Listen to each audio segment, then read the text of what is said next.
መንግስት ለህዝብ የገባውን ቃል በተግባር ለማረጋገጥ በውስጣዊና ውጫዊ ምክንያቶች የሚስተዋሉ ችግሮችን ከህዝቡ ጋር በቅርበት በመነጋገር ለመፍታት ያለሙ ህዝባዊ ውይይቶችን በተለያዩ ከተሞች አካሂዷል።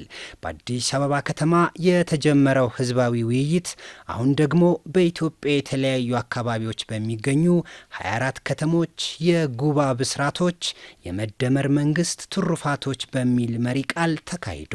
በተለያዩ አካባቢዎች የተካሄዱ ውይይቶች በለውጡ ዓመታት በተከናወኑ ተግባራት ህዝብን ተጠቃሚ ያደረጉ ውጤቶች የተመዘገቡባቸው እንደነበሩ ተጠቅሷል። የኢትዮጵያ ዲፕሎማሲ ከጊዜ ወደ ጊዜ እያደገ ያለ እና ብዙ መገለጫዎችን ያሉት ነው።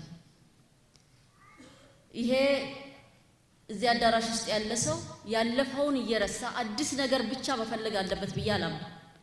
እንደምታስታውሱት አሁን ወደብ ምን እያልን አንዳንድ እንትኖች ምልክቶች የምናያቸው ነገሮች ቢኖሩም ለውጥ እንደመጣ የፕራይም ሚኒስትሩ የኖቤል የፒስ ኖቤል ተሸላሚ መሆን እኮ ሂስቶሪካሊ የማይፋቅ በዘመናት መካከል አንድ ጊዜ እድለኛ የሆኑ ተጨባጭ ስራ የሰሩ አካላት የሚያገኙት ነው። እሱ መነሻችን ነው መዘንጋት። ከዛ በኋላስ ምን ሆነ? ብሪክስ የተባለ የተለያዩ ሀገራት ስብስብ ብሪክስ ፕላስ ሲሆን አንዷ ጆይን ያደረገችው ኢትዮጵያ ናት።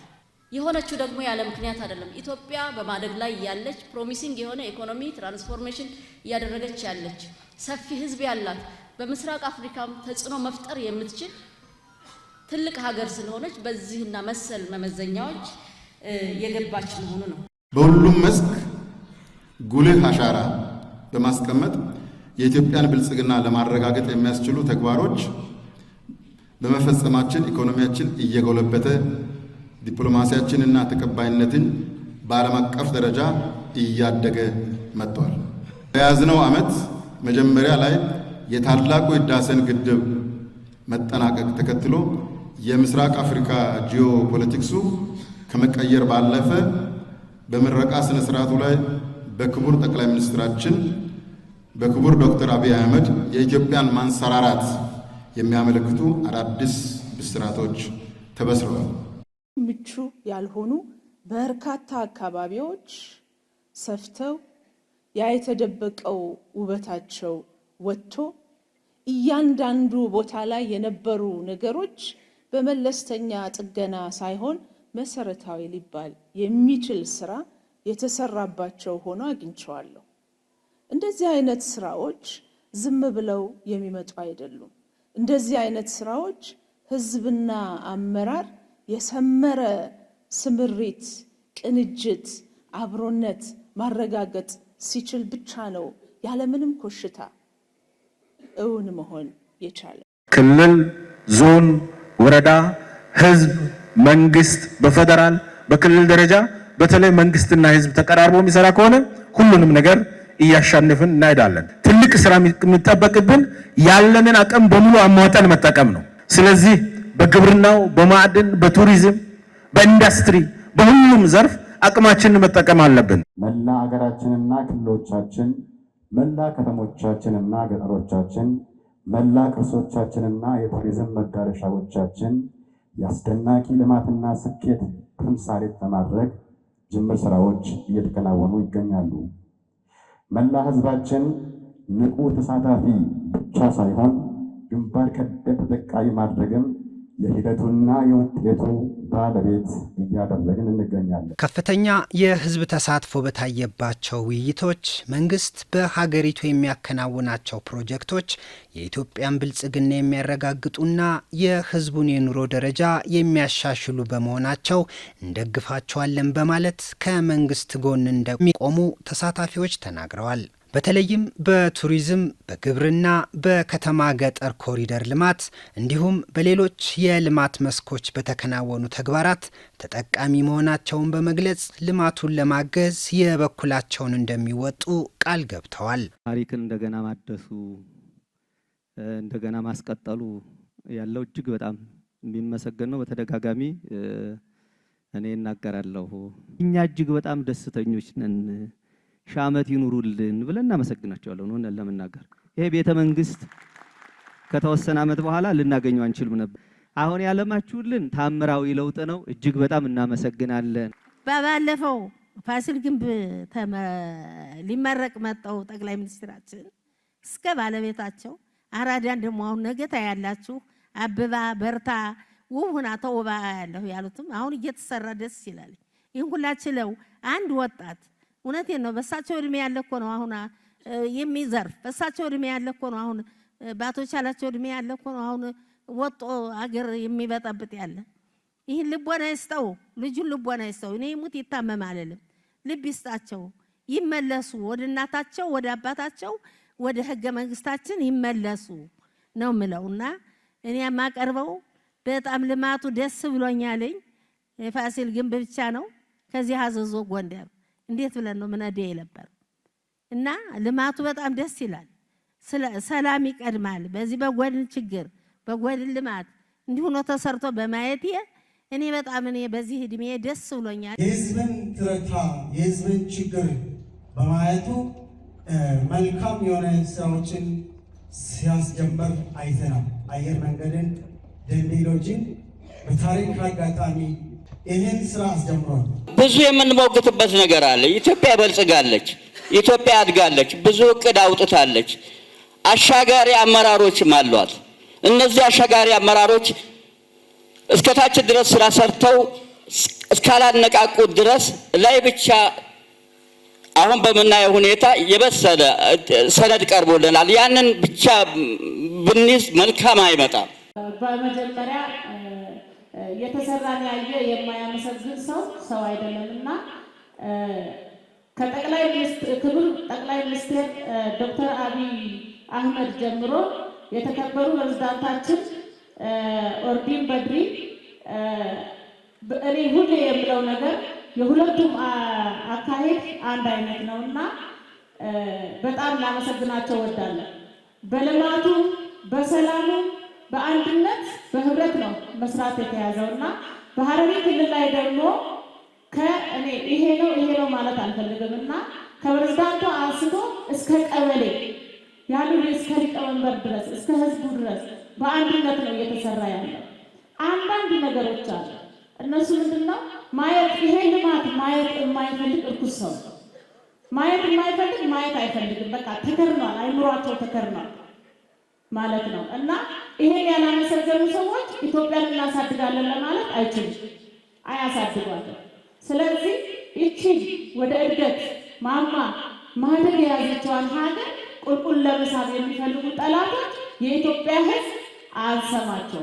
ሳዑዲ አረቢያ ውስጥ የሆነ ቦታዎች እየዞርን እያለን ብዙ ነገሮች እየተገነዘብኩ ይሄድ ነበር እና መኪና መንገዳቸው ላይ 5 መኪናዎች በአንድ መስመር 6 መኪናዎች ይጓዛሉ። ታዲያ ይህ ነገር በሀገራችን ይሆናል ወይ የሚል ልክ እንደ ህልም ነበር ይታየኝ የነበረው።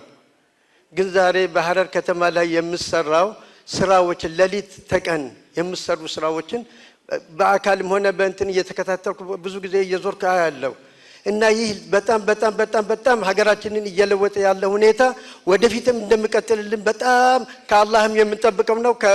ከአስተዳደሮቻችንና ከጠቅላይ ሚኒስትራችን ጀምሮ አሁንም ከጎናችን እንደመሆኑ እርግጠኛ ነን። እኛም ከነሱ ጋር እንደመሆን እርግጠኛ ነን እና ታዲያ አሁን በሐረር ከተማ የምናያቸው ጠቅላይ ሚኒስትራችን እንዳሉ ፍቅር በእግር ይሄዳል ብለው እንደመሰከሩልን ሁሉ ይህን ሁኔታ ደግሞ መሬት ላይ ማስረገጥ የምንችል ወደፊትም ለልጆቻችን ማስተላለፍ አለብን ነው ምለው።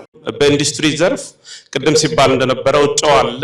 ጨውን ፕሮሰስ የሚያደርግ ኢንዱስትሪ አልነበረም። ሌላውን ትተን በዚህ ሰዓት በሁሉም ዘርፍ የተለያዩ ኢንዱስትሪዎችን በመዘርጋት የሀገር ውጭ የሚገቡትን ነገሮች መተካት ተችሏል።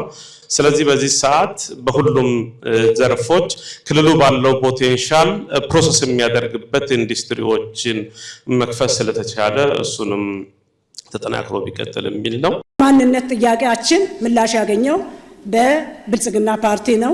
እንደ አካባቢያችን ሲመጣ ለኛ የዳቦ ፋብሪካ መገንባቱ እንደኛ አካባቢ ትልቅ ነገር ነው ብዬ ነው የምወስደው። ሌላው ግድም የተቀመጠው የአዳሪ ትምህርት ቤት ለኛ መፈቀዱ የዘመናት ጥያቄያችን ነበር። ተፈቅዶልናል። ከዛሬ 6 ወር በፊት ያው ስራው አልተጀመረም። መፈቀዱን እናመሰግናለን። ስራው ዘግይቶብናል ተብሎ ለቀረበው ጥያቄ ምላሽ ተገኝቷል። የአውሮፕላን ማረፊያ መፈቀዱ እጅግ በጣም የሚያስመሰግን ነው የሚሆነው። ሌላው የአረጋውያን ቤት ግንባታ ከላይ ጀምሮ እስከ ታችኛ ጋር የሚበረታታ ስራ ነው ብዬ ነው የምወስደው። በኢኮኖሚው ዘርፍም ግብርናውንም ማዕድኑንም ቱሪዝሙንም ሌላውንም በማጠናከር ለውጦች እየተመዘገቡ ያሉበት ከስንዴ ልመና የወጣንበት ሂደት እንዳለ የሚያሳዩ ነገሮች አሉ። ከግሪን ሌጋሲም ጋር ተያይዞ በተለይ ሽልማት ያስገኙ ግሪን ሌጋሲ ስንዴ እነ ኮሪደር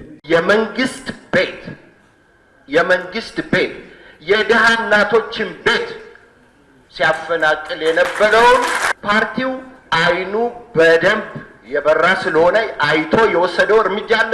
መቀዛቀዝ እንዳይኖር ነው በዚህ መድረክ ፊት ማነሳው። የተጀመረው ነገር እንዲቀጥል የተጀመረው ነገር ህዝብ ሁሉ ነገር ያያልና አብረን እንሰራለን። ድሮ የመሰረት ድንጋይ ተጥሎ ይድረሳል። ያሁኑ መንግስት ደግሞ መሰረተ ድንጋይ ተጥሎ መቼ ተሰራ ሳይባል ይመረቃል።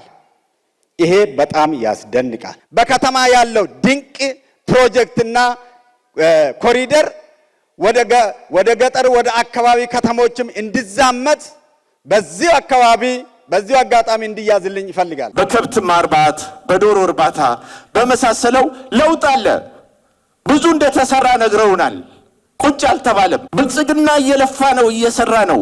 ግን ፉንዳመንታል የሆነ አክሽን መውሰድ አለበት። እኔ አርሶ አደር ነኝ።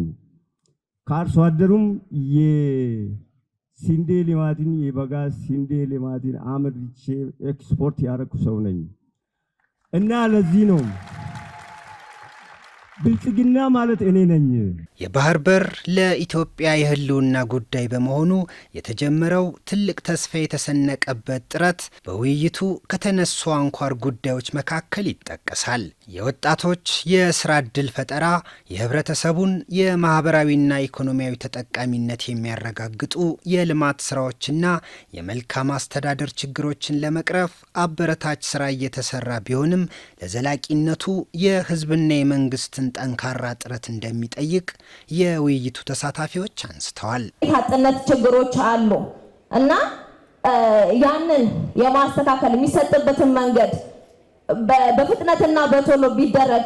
ምክንያቱም አሁን በጣም እያስቸገረ ያለው የቤት ኪራይ ነው። እኔ በበኩል የቤት ኪራይ ነው በጣም ጥያቄ የሆነብኝ እና ያንን ሰርተን እንኳን ልንከፍልበት የምንችል ቀድመን ቤቱ ተገኝቶ ከዛም በኋላ ቤት ኪራይ የምንከፍል የነበረውን ወደ ያን ነገር የራስ ወደ ማድረግ ልክ ከዚህ በፊት ኮንዶሚኒየም እንደነበረው ማለት ነው።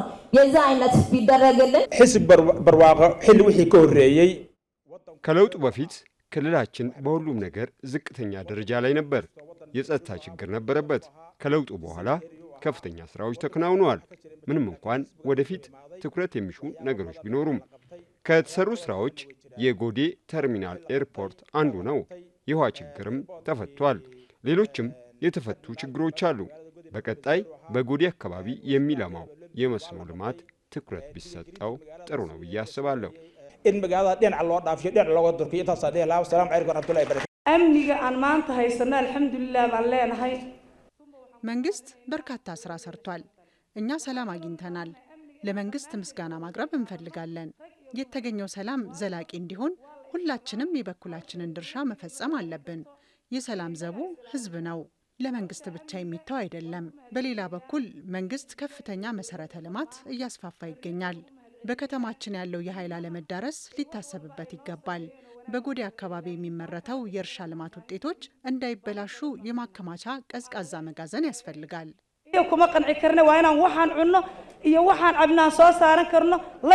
አንደኛ በአጼ ፋሲል አብያተ መንግስት እድሳት፣ ሁለተኛ በአዘዞ ብልኮ መንገድ ስራ መፋጠን፣ ሶስተኛ በመገጭ ግድብ ስራ መፋጠን፣ አራተኛ ከተማዋን እንደገና ለመስራት እና ግርማዋ እንዲመለስ ተስፋ የፈነጠቀውን የኮሪደር ልማት በማስጀመርና በማስኬድ ለዘመናት ሲያስቆዝመን የነበረውን የልማት ጥማት ምላሽ ለመስጠት የተደረገ ተጨባጭ እርምጃ ስለሆነ እያመሰገንኩ ቀጣይ ትኩረት ቢሰጣቸው ለምላቸው ነው።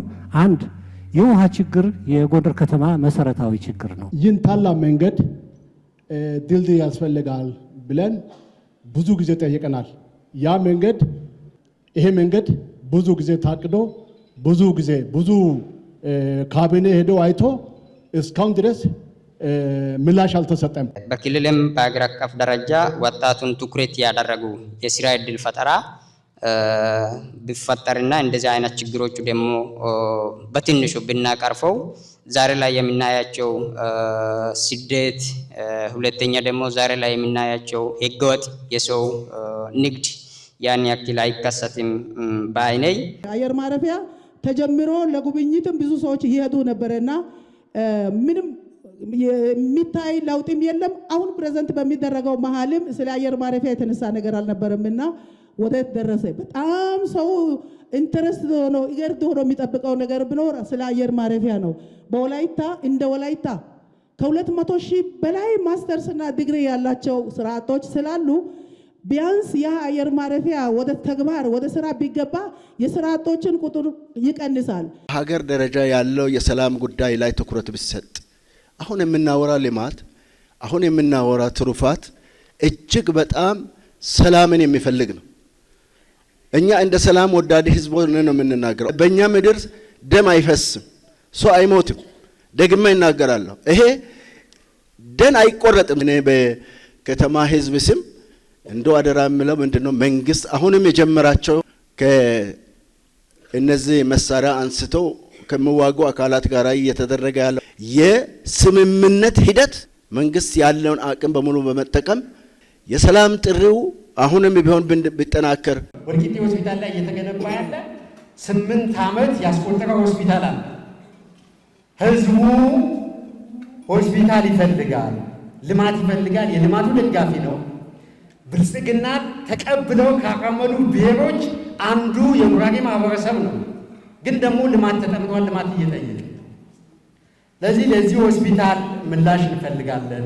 ሌላኛው የስራ ዕድል ከመፍጠር ጋር ተያይዞ አንድ የስራ ዕድል ሊፈጥር የሚችል ትልቅ ፕሮጀክት የሌለበት ከተማ፣ በመንግስት የተገነባ ፕሮጀክት የሌለበት ከተማ ጉራጌ ዞን፣ በተለይም ወልቂጤ ከተማ አስተዳደር ዙሪያ ያሉትን አጎራባችን ቀበሌዎችን ጨምሮ ጉራጌ ዞን ላይ ምንም በፌዴራል መንግስት የተገነባ የስራ ዕድል ሊፈጥር የሚችል አንድ ግዙፍ ፕሮጀክት የሌለው ከተማ ነውና እሱ አካባቢ ላይ እንደ ጥያቄ ብያዝልን። ስለ ሀገራችን ሰላምና ደህንነት ስናወሳ ከጎረቤት አገሮች ጋር ያለን የሰላም ጉዳይ ምን ደረጃ ላይ ይገኛል? ምንም የጎደለን ነገር የለም። በሰላም ላይም ሰላም ነን። ሻሸመኔ ስም የወጣላት የሁሉ እኩል ሀገር፣ መጠጫው ብርሌ መቀመጫው ወንበር የተባለችው ሻሸመኔ ናት። የኢትዮጵያ ሀገር ልማት ይጎለናል። ከኛ በላይ ስለሆነ መንግስት ያንን እንዲያይልን፣ በፌዴራሉ መንግስት እንዲያይልን። አሁን የሻሸመኔ መግቢያ በር 5 ነው።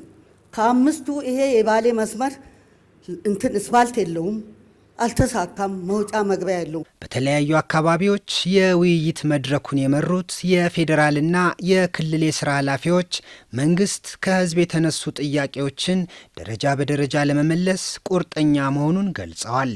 በሁሉም መስክ የተመዘገቡ ስኬቶችን ለማስቀጠል የህዝብ ተሳትፎ ወሳኝ መሆኑን በአጽንኦት ጠቅሰዋል። በክልልና በሀገር አቀፍ ደረጃ ፈጠራን ከፍጥነት በማስተሳሰር በኢኮኖሚ፣ ፖለቲካ፣ ማህበራዊና ዲፕሎማሲያዊ መስኮች የውስጥና የውጭ አሻጥርና ሴራ ያልገደበው ኢትዮጵያን አፍሪካዊት የብልጽግና ተምሳሌት የሚያደርጉ አኩሪ ድሎች እየተመዘገቡ መሆኑንም ነው የተናገሩት። ማህበራዊም ህዝቡ መንግስት ያገኛል፣ ያዋያል፣ ይሳተፋል። በአካባቢው የሚገደብ ነገር የለም።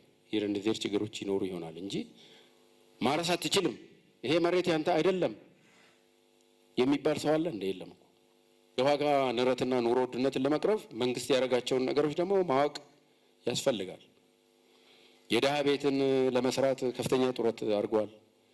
የተማሪ ቁሳቁስን ለማሟላት ከፍተኛ ጥረት አድርጓል። የምገባ ማዕከላትን ለመክፈት ከፍተኛ ጥረት አድርጓል። ያን ብቻ ሳይሆን ድጎማዎችን አድርጓል። ለነዳጅ ይደጉማል፣ ለመዳበሪያ ይደጉማል፣ ለመድኃኒት ይደጉማል። ለነዳጅ ከ90 ቢሊዮን ብር በላይ ነው የሚደጎመው። ለመዳበሪያ ከዛ በላይ ይደጎማል። ዘንድሮ ደግሞ ለመንግስት ሰራተኛ ደሞዝ ተደጉሟል። በአጠቃላይ በዘንድሮ ብቻ ወደ 311 ቢሊዮን ብር ነው መንግስት የደጎመው የዋጋ ንረትን ለመከላከል ዜጎች በዋጋው እንዳይጎዱ በኑሮ ውድነቱ እንዳይጎዱ ለማድረግ አድርጓል ማለት ነው። ዘላቂ መፍትሄ ግን ሁሉም ማምረስ ይችል ነው ማለት ነው። ኢንዱስትሪ ይኖረን ብላችኋል። ኢንዱስትሪ እንዲኖር ግብአት በስፋት መኖር መቻል አለበት። የሄድንበት ኢንዱስትሪ ጥጥ በአቅራቢያ ያለ ጥጥን ወደ ክር የሚቀይርለት ግን የለም። የእሴት ሰንሰለቶቹ ላይ ተደራጅቶ መስራት ከተቻለ ትልቅ እድል መፍጠር የሚቻልበት እድል ስላለ ጸጋዎቻችን በስፋት እዚህ አሉ። በእኛ በኩል ቆጥረን የምናግዘው ነገር ካለ እናግዛለን። ለእናንተ ይሄን ለመንገር አይደለም። ከእናንተ በላይ የጠላት ሴራን የሚረዳ የሚገነዘብ የለም። ልጆቻችን ግን ይሄኛው ጉዳይ ራቅ ብሏቸው እንዳይሆን በግልጽ መጥራት፣ ያለማቋረጥ መጥራት። ከዚህ በኋላ መንግስት አይደለም መጥራት ያለበት ብዬ ነው ማምነው እኔ። እዚህ ያለን ቤተሰቦች፣ አባቶች፣ እናቶች፣ ወንድሞች እኛ ያየነውን ብርሃን ለምን አያዩም ልጆቻችን? በየጥሻው በየጫካው ወይ ለመግደል ወይ ለመሞት አይደል? ከሁለት ያለፈ ሶስተኛ የሚባል እድል የላቸውም። ሶስተኛ የሚባል እድል ያለው እዚህ ነው። ለማደግ ለመበልጸግ በሁሉም መንገድ ሶስተኛ የሚባል እድል ያለበት ማዕድ ላይ እንዲቋደሱ ለምንድን ነው ያለማቋረጥ እማንጠራቸው የሚለው የራሳችሁን ጥበብ ጨምራችሁበት ከዚህ በኋላ የቀረውን ነገር በፍጥነት ባጠረ ጊዜ አዙሪቱን የመስበር እና ጉዳዩን የመጨረስ ነገር የማህበረሰቡ መሆን አለበት። እናንተ ጋር ያለው ቁርጠኝነት የብዙሃን እንዲሆን አድርጎ መስራት ይፈልጋል። አጠቃላይ ከክልሉ ሀብት ከ60% በላይ የሚሆነውን ለካፒታል በጀት ነው የሚመድበው ክልሉ። ከዚህም አንፃር በርካታ መንገዶች፣ በርካታ ድልድዮች፣ ተጀምረው የቆሙ የቴክኒክና ሙያ ተቋማትን፣ የተጀመሩ የጤና ተቋማትን በርካታዎችን እያስጨረሰ እያስመረቀ ያለበት ሂደት ነው ያለው። ይሄ በተጨባጭ የሚቆጠር የሚታይ አሁን ባለንበት ነባራዊ ሁኔታ በየአካባቢው ገጠር ድረስ ብንሄድ በዛ ደረጃ ስራዎች እየተሰሩ ያሉበት በግብርናውም በማኒፋክቸሪንጉም በሁሉም ዘርፍ ምርታዊ የሚባል ለውጥ እየመጣ ነው። ግን የክልሉ መንግስት ግምገማ ክልላችን ካለው ፖቴንሻል አንጻር፣ ካለው ሰፊ ሀብት አንጻር፣ ካለው ሰፊ ህዝብ አንጻር ከዚህ በላይ መሄድ የምንችልበት አቅም አለ። በቃ አለቀ ሊባል የሚገባ የሚችል ነገር አይደለም። ገና ብዙ ሰፊ ስራ መስራት እንደሚገባ፣ ገና ያልተመለሰ ብዙ የልማት ጥያቄ ከውሃ ጋር፣ ከመንገድ ጋር፣ ከከተማ ልማት ጋር፣ ከመሰረተ ልማት ጋር የተገናኙ ጥያቄዎች መንግስት ከያዘው የልማት ውጥንና እቅድ ጋር ተጣጥመው ሊሰሩ እውን ሊደረጉ ይገባል። ማህበረሰባችን በማህበረሰብ አቀፍ የጤና መድንን በሁሉም ሲመጣ መጉላላት እንዳይደርስበት ተቋሞቹ ላይ አለ ወይ የፋርማሲ አቅርቦት አለ ወይ የሚለው ውል የተገባለት ገዢም አቅራቢም ደግሞ የኛ አቅራቢ ተቋማችን የመድኃኒት አቅርቦት አገልግሎታችን ትኩረት ሰጥቶ እየሰራበት ነው ያለው። ህብረተሰባችን እጅ መድኃኒቱ እንዳይደርስ የሚያደርጉ ሰዎችን ነቅዞ የማውጣት ስራዎች የጋራችን ስለሆነ አብረን የመልካም አስተዳደር ስራዎችን እንድንሰራ እኛም ለህብረተሰቡ አደራ እንላለን። እኛም ደግሞ ትኩረት ሰጥተን እንሰራለን። የግብርና ምርቶችን በስፋት እንዲመረቱ በማድረግ ረገድ የተሰራው ስራ፣ የግብርና ምርት እንዲያድግ የሚሰራው ስራ፣ አገልግሎት ተደራሽነት ለማሳደግ የሚሰራው ስራ አጠናክረን በመቀጠል የኑሮ ውድነትን ጫና ለመቀነስ በጣም ሰፊ ስራ የተሰራ ነው ያለው። ሌላኛው መንግስት በኢኮኖሚ ውስጥ የኑሮ ጫናን ለህብረተሰቡ መቋቋም እንዲችል በጣም ብዙ ድጎማ ነው ያደረገ ያለው። መንግስት በኢኮኖሚ ውስጥ የኑሮ ጫናን ለህብረተሰቡ መቋቋም እንዲችል በጣም ብዙ ድጎማ ነው ያደረገ ያለው። ነዳጅ ዘንድሮ ብቻ 100 ቢሊዮን ነው እየደጎምን ያለ ነው ማለት ነው። አምናም በተመሳሳይ በጣም በዛው ቁጥር መጠን የሚሆን ድጎማ አድርገናል። ይሄ በከፍተኛ ደረጃ የህብረተሰቡን የኑሮ ጫና በመቀነስ ነገር በጣም ነው የሚያግዘው። የደሞዝ ጭማሪውም እንደዛው በተደጋጋሚ የተደረገው በከፍተኛ ደረጃ የሚያግዝ ነው የሚሆነው። የማህበራዊና ልማታዊ ሴፍቲኔት ተጠቃሚዎችን በገጠርም በከተማም ከፍተኛ መዋዕለ ንዋይ መድበን ነው እየተሰራበት ያለው። መስራት የሚፈልግ ወጣት ያለበት ነው። በዞኑ ላይ ሰፊ የሰው ኃይል አለ። ከዛ ውጭ ግን አዳማም ምስራቅ ሸዋን በደንብ ይሄንን መጠቀም የምንችልበት እድል አለ።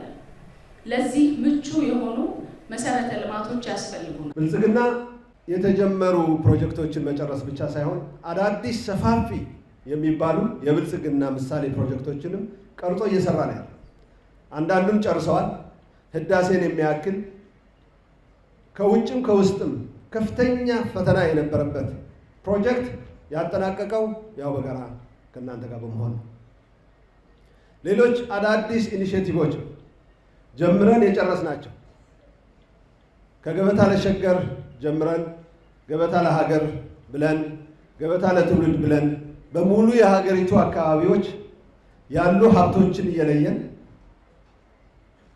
እያለማን ሀብት የሚፈጥሩ የቱሪዝም ማረፊያ የሚሆኑ ቦታዎችን እየሰራን እንገኛለን። ግብርናን በሚመለከት እና ኢሪጌሽንን በሚመለከት ያነሳችሁትን ነገር ቅድም ያልኩትን መውሰድ ያለብን እኛ እንደ መንግስት ቀርጸን ፕሮጀክቶችን ተኝተው የነበሩ ፕሮጀክቶችን ጨርሰን አስመርቀናል። ዌስት ጎዴ ተጨማሪ ሳውዝ ጎዴ ደግሞ ይቀጥላል። የዛሬ 16 ዓመት በፊት እኛ እዚህ አንድ መንገድ ከጅጅጋ ጎዴ ለማገናኘት አንድ ብቸኛ የዛሬ 16 ዓመት 15 ዓመት ኦንሊ አስፋልት ሮድ በብዙ መከራና ፍዳ አንድ መንገድ ናት የነበረችው እዚህ ክልል ውስጥ አስታውሳላችሁ ነው። አሁን በየቦታው ብዙ መንገዶች፣ ብዙ ልማት እየተሰራ ነው። ለብዙ ኢትዮጵያ አካባቢዎችም ምሳሌ ይሆናል። ሰላም ልማት ያመጣል። ሰላም እድገት ያመጣል። 10 ቢሊዮን ዩኤስ ዶላር የሚያወጡ ፕሮጀክቶች ከነ መሰረተ ልማቱ የሚሰሩት እዚህ አካባቢ ነው። ህገወጥ የሰዎች ዝውውርን ለመከላከል ለመቆጣጠር የምንሰራው ስራ በሁለት ይከፈላል። አንደኛው ዜጎቻችን ኢመደበኛ ለምንለው ፍልሰት፣ ለሞት፣ ለተለያየ ስጋት እንዲጋለጡ ያደረጋቸውን ዋና ምንጭ የሆኑ ችግሮችን መፍታት ላይ ያተኮረ ነው። በተለይ ተጋላጭ የሆኑ በየክልሉ ያሉ ለኢመደበኛ ፍልሰት ተጋላጭ የሆኑ ቦታዎችን በመለየት እዛ ላይ በሚመለከታቸው አካላት በኩል የስራ ዕድል ፈጠራን ማስፋት ላይ ትልቅ ትኩረት ተደርጎ ተሰጥቶ እየተሰራ ይገኛል። ሁለተኛው ግን የህገወጥ የሰዎች ዝውውር ላይ የሚሳተፉ ሰዎችን ተጠያቂነትን ማረጋገጥ ነው። የመንግስታችን የልማት አቅጣጫ መልካም አጋጣሚ ባለባቸው የማክሮ ኢኮኖሚ ሪፎርም እና የሀገር በቀል ኢኮኖሚ ስርዓታችን ትልልቅ አቅም ያላቸውን አካባቢዎች የበለጠ ማስፋትና መጠቀም በሚል በተደረገው እንቅስቃሴ አያሌ ስኬቶች ተመዝግበዋል። እንደ ሀገር በተሰሩ ስራዎች ላይ በተለይ ከህዳሴ ግድብ ጋር ከቀይ ባህር በር ጋር እንደዚሁም ትላልቅ ሜጋ ፕሮጀክቶች የማዳበሪያ፣ የነዳጅ እንደዚሁም ደግሞ ኃይልንም ማዘመን አለብን። የኒውክሌር ኃይልን በማመንጨት ለኃይል ማመንጫነት መጠቀም አለብን ብለን የጀመርናቸው ስራዎች በከተሞች አካባቢ የመኖሪያ ቤት እጥረትን መቅረፍ አለብን ብለን የጀመርናቸው ስራዎች በቀጣይ አጭር 2 እና 3 ዓመታት የሚከናወኑ ስራዎች ስለሆኑ ለነዚህ እኛ ከመንግስታችን ጎን እንቆማለን ብላችሁ የሰጣችሁት ትልቅ አቅም ነውና ይሄ ተጠናክሮ መቀጠል አለበት። የኑሮ ውድነትን የሚያመጡ አንደኛ ከዋጋ ግሽበት ጋር ተያይዞ ትክክለኛና ኢኮኖሚያዊ ያልሆኑ ቅድም የዘይቱን እንደምናነሳው አላግባብ የደሞዝ ጭማሪ መጣ ተብሎ አላግባብ ማትረፍ የለመደ አሁን በልኩ ቁረጥ በልኩ አትርፍ ሲባል ብዙ የማይስማማው በርካታ ሰው አለ፣ በርካታ ኢኮኖሚ ተዋናይ አለ። ይሄ በህግ ማስከበር የሚስተካከል ነው። የቤኒሻንጉል ህዝብ ፋብሪካ ያስፈልገዋል፣ ስልጣኔ ያስፈልገዋል፣ ከማብራት በላይ ማብራት ቢኖር ያስፈልገዋል። ህዳሴን ይዘን እንዴት ነው የምጠይቀው? ያስፈልገዋል። ከተማ መልማት አለበት። ኤቭሪ ነገር መምጣት አለበት። ዊሽ እናደርገዋለን፣ ደግሞ ይደረጋል። የሚቀር ጉዳይም አይደለም። ከክልሉ መንግስት ጋር የሚሰራውን በጋራ እንሰራለን። እንደ ፌዴራል መንግስት ደግሞ መውሰድ ያለብንን ወስደን እንደምንሰራ በዚሁ ቃል መግባት እፈልጋለሁ። እኔ እንግዲህ ቅድም አንስቻለሁ። ከዛሬ 10 ዓመት በፊት ወደ ሀረር ስመጣ የሀረር በር የምናቃታለች አይደል? እዛች ቦታ ላይ ብቻ ፎቶ ወስጄ ወዲያው ሽልክ ብዬ ነው የወጣሁት። ትላንትና ግን በደንብ ጀጎል ውስጥ እየገባን የተሰራውን ስራ እያየን የእውነትም የመደመር መንግስት የብልጽግና ተምሳሌት ሆና ነው ሀረርን ያገኘኋት። የኔ ድርሻስ ምን ሊሆን ይገባል? የቤተሰቤ ድርሻ ምን ሊሆን ይገባል? ድርሻ ይወስነው አይቀሬ ነው። በቃ ቀረ አልቀረ አይቀሬ ነው። ግን አሻራ ይማስቀመጥ ነው። ሐዋሳ መለወጥ አይቀርም። በቃ ተረድቻለሁ። ምክንያቱም ሐዋሳ ብዙ ከንቲቦች እንዳለ ተረድቻለሁ። ከዛሬ ወይ ሐዋሳ ሀብታም ነው። በቃ ሐዋሳ ሀብታም ለምን ብዙ ከንቲባ አለ። ቁጭት አለ። በቃ ቁጭት አለ እና ይህንን ቁጭት በደንብ ማሰብ ነው። ዋናው ነገር መከባበር ነው፣ መደማመጥ ነው፣ መተጋገዝ ነው። ከዚህ በፊት ስንጠቀም የነበረው የኢኮኖሚ ግንባታችን ግብርና ብቻ ነበረ። አሁን ወደ 5 አስፍተናቸዋል። ሁሉም ላይ በጋራ እንስራ ነው። ግብርናን እናጠናክር፣ ኢንዱስትሪን በደንብ እናጠናክር፣ ቱሪዝምን እናጠናክር፣ የማዕድን ሴክተሩን እናጠናክር፣ ዲጂታል ኢትዮጵያን በደንብ እናጠናክር የሚል የውይይታችን ማጠቃለያ ቢሆንና ማህበረሰቡም የመንግስት አካላትም እዚህ ላይ የሚደረገውን ርብርብ በደንብ ተረድተን ማገዝ ሀገራችንን በእነዚህ 5 የኢኮኖሚ ዋልታዎች ማሻገር እንደሚቻል የባለፉት 1 ዓመት 2 ዓመት ተሞክሮች ስላሳዩን ጠንክረን እንስራ ነው። የመንግስታችን የልማት አቅጣጫ መልካም አጋጣሚ ባለባቸው የማክሮ ኢኮኖሚ ሪፎርም እና የሀገር በቀል ኢኮኖሚ ስርዓታችን ትልልቅ አቅም ያላቸውን አካባቢዎች የበለጠ ማስፋትና መጠቀም በሚል በተደረገው እንቅስቃሴ አያሌ ስኬቶች ተመዝግበዋል። በአጠቃላይ የመንገድ ጥያቄያችሁ፣ የውሃ ጥያቄያችሁ፣ የመብራት ጥያቄያችሁ፣ ሌሎች የውስጥ ለውስጥ መንገድ ማስፋፋት ጥያቄያችሁ እና የመሳሰሉትን ጉዳይ መዝግበን ይዘናል። የተለያዩ የፌዴራል ተቋማት መስራት ያለባቸውን ስራ አውቀውና እቅድ አውጥተው እንዲሰሩ በሚያስችል ሁኔታ እናቀርባለን፣ እንገመግማለን፣ እንከታተላለን። የሰራነውን በሚቀጥለው መድረክ ደግሞ ይሄን ሰርተናል ብለን እንደቀድሞ እናቀርባለን። ያልሰራነውን ደግሞ እቺ መንገድ ላይ ናት እባካችሁ ታገሱ ብለን እናንተ ጋር መተን በጋራ እንፈታለን ማለት ነው። እጅ ላይ ተያይዘን በጋራ በኢትዮጵያዊ አንድነት ወደ ተምሳሌት ሀገር እንሻገራለን። ልማት ሀሳብ ይፈልጋል፣ ጠንካራ አመራር ይጠይቃል። ያንን የታሰበውንና አመራር የሚሰጥበትን ወስዶ የሚፈጽም የሚያስፈጽም ህብረተሰብ ይጠይቃል። ልፋት ይጠይቃል፣ ጊዜ ይወስዳል። በጣም አድካሚ ስራ ነው።